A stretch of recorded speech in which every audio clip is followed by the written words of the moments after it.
So before we really get into the depth of this course, I thought that it was extremely important to talk about something called the philosophy of ACLS.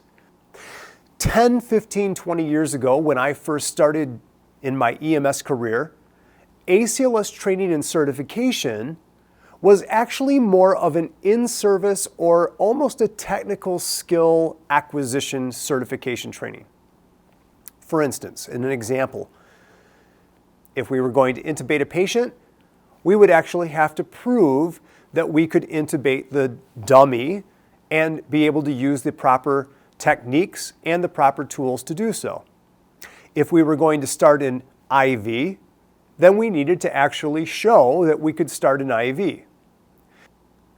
It is extremely important for you to understand that ACLS training and certification today is not about skill acquisition. It is about learning and understanding the signs and symptoms of emergent cardiovascular problems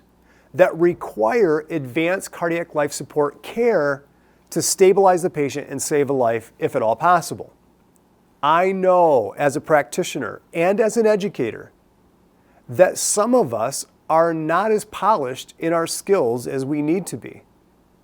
And yet ACLS certification and recertification for some of us may mean that at any given time we might be called into the team leader role.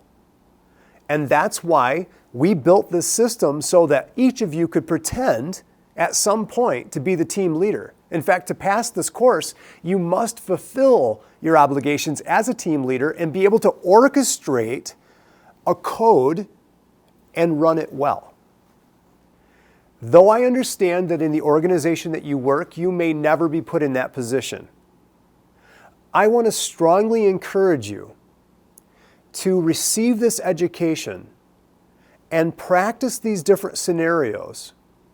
in a way where you could say to yourself, if for some reason I might be the team leader at any given time,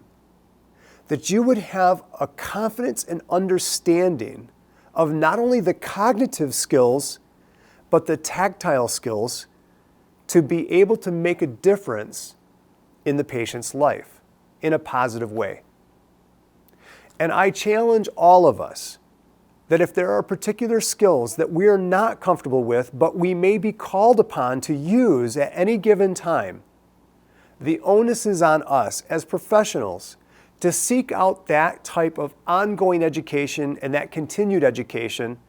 to practice and sharpen our skills in those areas that we feel most weak. I encourage you to take advantage of this self-paced training program to become the very best ACLS provider you can be.